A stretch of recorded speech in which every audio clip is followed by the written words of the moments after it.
Last night, the Dallas Mavericks went up 3-0 on everyone's trendy NBA title pick, the Minnesota Timberwolves. But just how did we get here? Let's take a step back and look at Dallas's unconventional journey from contender to completely missing the playoffs in 2023 to then struggling and reinventing themselves at the trade deadline this year en route to their first finals appearance since 2011. This is the reinvention of the Dallas Mavericks. This video is brought to you by Underdog Fantasy. If you haven't heard of it, it's an app that allows you to pick higher or lower on your favorite players from your favorite sports.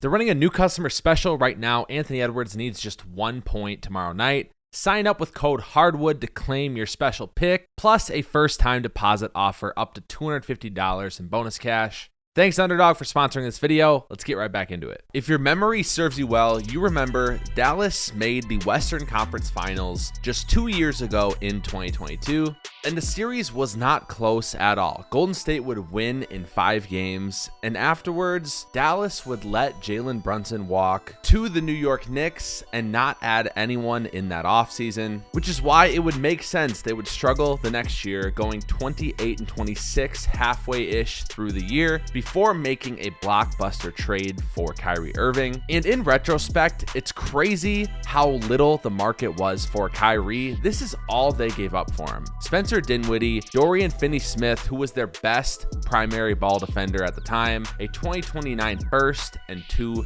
seconds. Unfortunately for Dallas, it didn't work out immediately. Kyrie only played 20 games, and the Mavericks would struggle to stay in playoff contention. They would lose back-to-back games versus the Charlotte Hornets, which was devastating to their playoff chances, before pulling Luka after the first quarter versus the Chicago Bulls in the second to last game of the year. At this point, they decided they wanted the 10th pick, and if they got the 11th, it would convey to the New York Knicks. With the Bulls winning and the Mavs losing, the Mavericks would slot in at 10 and the Bulls at 11. Dallas would lose the final game of the season without playing Luka or Kyrie. Instead of going for a spot in the play-in, they tanked for a pick in hopes of a better future. But there was actually just one thing left to fully complete this tank, and that was the draft lottery. They had a 1 in 5 chance of losing the pick and falling out of the top 10, but luckily for Dallas, they held onto it and were going to be able to use that pick. On draft night, they would trade back a few spots, let Oklahoma City take Cason Wallace at 10, offloading the Bertans contract in the process, and taking Derek Lively with their first round pick, a center out of Duke, with the imaginations of a rim running big that could not only increase Dallas's defense with his rim protection, but be on the receiving end of endless lobs from one of the league's most prolific passers. The NBA would investigate Dallas's manipulation of the injury report down the stretch and deem that they did indeed tank, fining them $750,000. But would it be all worth it for Dallas? We shall see. The Mavericks would start off this season super hot, going 8-2, but would then go 18-21 over the next couple of months, finding themselves in 8th place in the West with the trade deadline approaching. They had traded for Grant Williams in the offseason, and it was quite clear that that experiment was not working. That's when general manager Nico Harrison made 2 different moves that would alter the course of their season. On February 8th, Dallas acquired center Daniel Gafford from the Washington Wizards for Rashawn Holmes and a 2024 first-round pick, and then subsequently trade for PJ Washington and 2 seconds from the Charlotte Hornets in exchange for Grant Williams, Seth Curry, and a 2027 first. Before these trades, the Dallas Mavericks had a 12th ranked offense in the NBA's offensive rating metric, and their defense was ranked just 22nd in the league with a net rating of -0.7. But after these trades, until the end of the season, they would have both the 7th ranked offense and defense, going 21-9 after the trade deadline and finishing the year as the 5 seed in the West, including a remarkable 16-2 stretch between March 7th and April 10th, where they had the #1 defensive rating in the entire league and the 4th ranked offense, which is just amazing to think about. The Dallas Mavericks had the #1 defensive rating, a team that ranked 25th in defense just last season. What happened? They're led by Kyrie and Luka, 2 players not known for playing any defense at all. Well, they built the right team with the right pieces around them. On the defensive side, to cover their weaknesses with rim protection at all times in Daniel Gafford and Derek Lively, in a player that can guard wings and playmaking bigs in PJ Washington, in a guy who they signed for the minimum in the offseason, Derek Jones Jr., who's turned into their best perimeter / on-ball defender, and then even on the offensive end, surrounding these two playmakers with shooting and a constant lob threat on the floor at all times, but we'll get into that later. After taking care of the Clippers in 6 and the Thunder in 6, the Mavericks were not favored to beat the Minnesota Timberwolves, a team that had just defeated the defending champions in 7 games and were the new darlings of the 2024 playoffs. So how is it that we sit here with Dallas up 3-0 and on the verge of a sweep versus a team with the greatest defense the NBA has seen in years? Well, let's first take a look at clutch time in this series. Each one of these games has gone down to the wire, starting with game 1. This Anthony Edwards 3 puts Minnesota up 102-98 with 3:37 to go. Kyrie would miss, but Derek Lively, as always, with a clutch offensive board, and Luka hits a 3. Minnesota then turns it over on an idiotic play. PJ Washington 3, Dallas up 2. Cat gets called for offensive interference, and Luka hits a fadeaway, putting the Mavs up 4. Cat misses a 3, and that's pretty much the game. The Mavericks outdueled the Wolves in clutch time, even though the Wolves led a majority of this game. In game 2, the Mavericks would find themselves down by 18 in the second quarter and 12 at half. They would get it to just 7 by the end of the third, and with just a minute and a half off the clock in the fourth, Dallas is up 87-86. But Minnesota would go back up 108-103 with a minute 29 to go, another clutch time game. Kyrie Irving hits this 3 in the corner, and then a terrible rule by the NBA makes a Kyrie foul that isn't called. Dallas ball on an out of bounds challenge, but Luka still misses this too, and Minnesota has the ball again with a chance to score and seal this victory, but instead 22-year-old Anthony Edwards has an awful turnover and the rest is history. Luka goes for the death blow and hits this step back 3 over Rudy Gobert. Another game where Dallas outduels Minnesota in the clutch. And last night in game 3, with Minnesota being down 8 at half, they have a great third quarter and tie it at 87 to end the quarter. Kyle Anderson was phenomenal in this game. In my opinion, he's been the best defender on Luka in this series. And on the offensive end, he made this shot clock beating 2, putting Minnesota up 104-102 with a little over 5 minutes to go. But again, Minnesota's clutch time offense completely fails them. They don't score another field goal the rest of the quarter until this Anthony Edwards layup with 15 seconds to go. The Mavericks win 116-107. And I love this tweet from Jace Frederick, who is a Minnesota Timberwolves beat reporter. Here is the clutch time net rating from Christmas through the end of the regular season for Dallas and Minnesota. As you can see, Dallas was the 4th ranked team in the clutch and Minnesota was 29th. And then if you take a look at clutch time net rating in this series, it's absolutely abysmal, which just goes to show you that when you have Luka and Kyrie and it's a close game in the NBA playoffs, you not only always have a chance, unless the other team has an incredible offense as well, you are most likely going to win. But if we take a step back and just look at how this Mavericks team is making this Minnesota defense look a lot less dominant, it starts with a couple things. Number 1, Luka and Kyrie are probably the best playoff offensive duo in the league. Luka's completely unstoppable with his fadeaways that nobody can block and his impeccable passing. And then when he gets tired or he decides he wants to take a break, Kyrie just goes and gets a bucket over anyone whenever needed. And then from a shooting perspective, Derek Jones Jr. and PJ Washington were not great in the regular season as 3-point shooters, but living in the corner 3, they've been really good in these playoffs, shooting 37.4% and 37.5%, which is a 6 and 3% increase from these guys from the regular season. But by far my favorite part of this offense, as a Wolves fan, it's hard for me to say this, but as a basketball fan, it's true.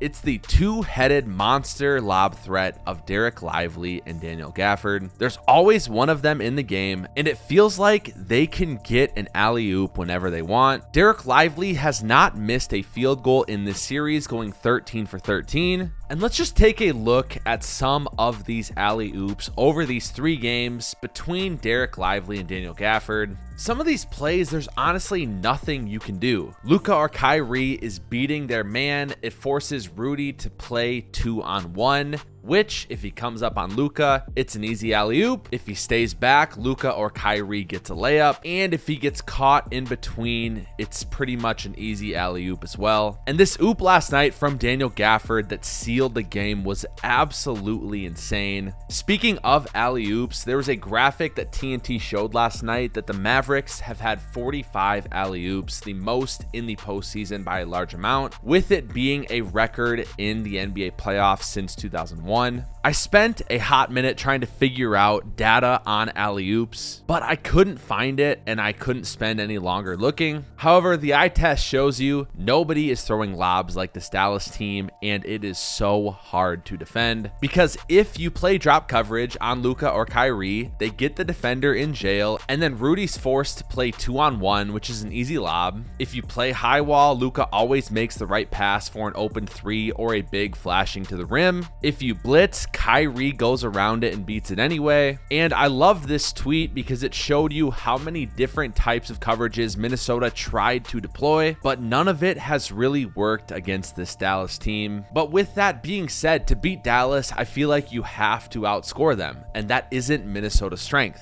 Plus, the Dallas defense has made it a lot harder on Anthony Edwards than Denver or Phoenix has due to their rim protection. Both Gafford and Lively have done a phenomenal job at that in this series. And if we're talking offense, we have to compare both teams' 1 and 2 options on that end. Kyrie and Luka have combined in this series for 56.4 points per game on 49.2% shooting from the field and 41.2% from 3. Meanwhile, Ant and Cat aren't doing so hot, and that's after both having an incredible postseason. In this series, though, they're averaging 37 points per game combined, 33.2% from the field, 23% from 3, which isn't really fair to Ant as Cat is shooting just 13% from behind the line. In the Phoenix series, Cat shot 53% from the field and 53% from 3. Meanwhile, Anthony Edwards, 51% from the field, 44% from 3. And in the Nuggets series, Cat shot 51%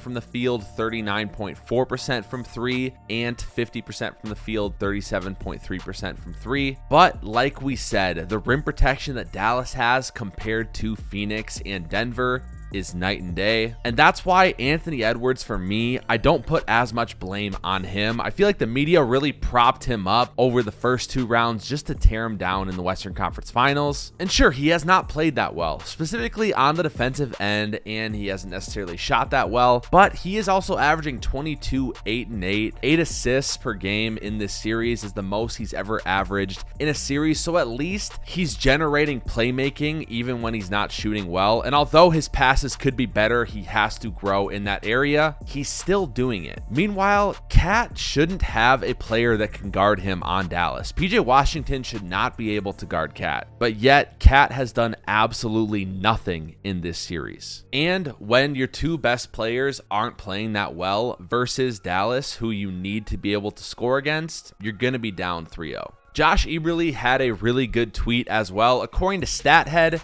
Cat currently has the 5th worst true shooting percentage of all time in conference finals history with a minimum of 50 field goal attempts. This type of performance just isn't going to cut it in a series that comes down to clutch time with probably the best clutch time duo we've seen in a long time. I also love this tweet from Seth Partnow. I'm pretty sure he used the NBA synergy data to determine in the 4th quarter semi-contested, which means a defender was within 4 to 6 feet of space. Kyrie and Luka have all of these attempts for Dallas, and they're 7 for 9. Meanwhile, Minnesota is 3 for 13 with 6 different guys taking those attempts. Kyrie and Luka have been phenomenal in the 4th quarter in this series. But honestly, as much as this series has come down to clutch time, at the same time, If you've watched every single game, it just feels like Dallas is scoring so much easier than the Wolves. Matter of fact, the Wolves wasted a generational game from Jaden McDaniels in game 1,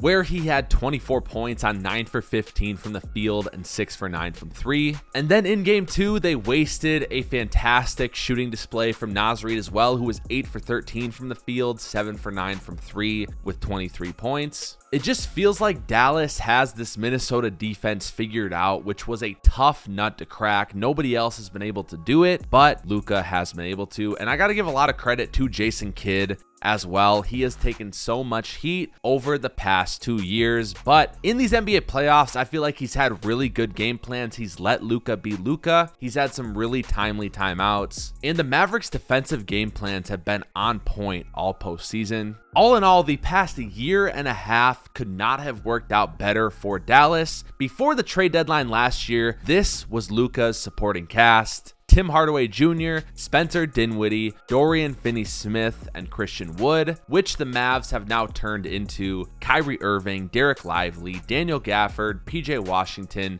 and Derek Jones Jr. Now, obviously, that is not a one-for-one comp. Other things had to happen for those moves to be made, but in just a year and a half, Nico Harrison has turned Luka's supporting cast from a weak one into an incredibly strong one that fits exactly what he needs around him. For example, Anthony Edwards doesn't have anybody that he can look to and take the pressure off. It's supposed to be Cat, but it hasn't been him. And then Luka, you can just see when you watch these games, at times Kyrie will just take the lead for 4 to 5 possessions and Luka is allowed to rest. And they're doing all of this with Maxi Kleber out as well, who was shooting 55.6% from 3 before getting hurt. I really think this could be Dallas's year. I was completely wrong about this series going into it, and it looks like we're going to get a Boston-Dallas NBA Finals. Although Boston has more talent on paper, the question comes down to this: who do you trust more? Luka Doncic and Kyrie Irving, or Jason Tatum and Jaylen Brown? And I think that is very easily Luka Doncic and Kyrie Irving. Of course, Kristaps Porzingis is a massive X factor. We'll see if he is healthy. Maybe Boston thought they'd beat Indiana without him, and so they've rested him for the NBA Finals. But they're going to absolutely need him versus Daniel Gafford and Derek Lively in that series. Either way, props to the Dallas Mavericks. Everyone hated on you when you tanked last year and thought it was a completely wasted season, but instead you got Derek Lively, who has been a revelation in these playoffs, being a complete plus-minus darling for Dallas. Thanks for watching this video. If you enjoyed it, check out the video I just made on the Joel Embiid problem, or this video that YouTube recommends you watch. Let me know if they got it right. And as always, guys, we'll see ya on the hardwood.